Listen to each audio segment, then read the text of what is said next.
নমস্কাৰ, মই বুবুদীপাংকৰ আৰু তৃষা মিডিয়াৰ তৰফৰ পৰা অসমবাসী ৰাইজলৈ ৰঙালী বিহুৰ আৰু অসমীয়া নৱবৰ্ষৰ সেৱা কৰাৰ উল্লেখ জনালোঁ।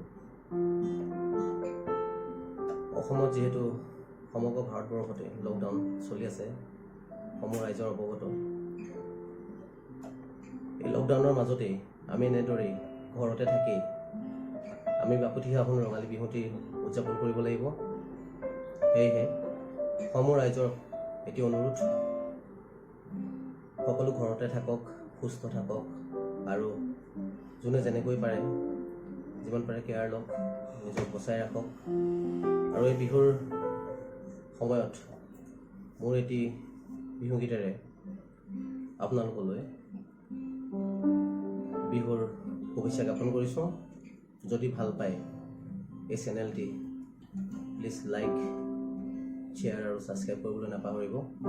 মোৰ লগত আছে মোৰ ভাইটি হীৰক, অসমৰ এজন জনপ্ৰিয় মিউজিক ডাইৰেক্টৰ।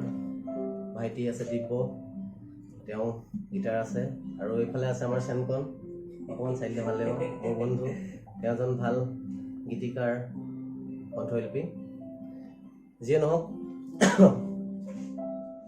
বিহু বতৰত এটি বিহু গাইছোঁ, নিজৰ ভাল লাগিব সকলোৱে।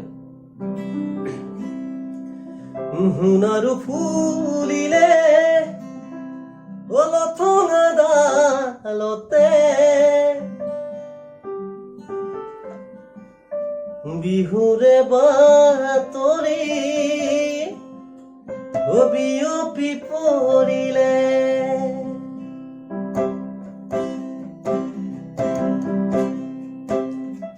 সোণাৰু ফুলিলে লঠঙা ডালতে, বিহুৰে বাতৰি বিয়পি পৰিলে, বিৰিখে বিৰিখে কুলিয়ে বিনালে, বিহুৰে বাতৰি বিয়পি পৰিলে, তোমাৰ সপোনবোৰ যে টুকা হৈ বুকুতে দিয়ে হিৰণ, সপোনৰে দলিছাতে ক্ষণি মৰমৰে ক্ষণ, ভাবুকি লোবানে মৰমেৰে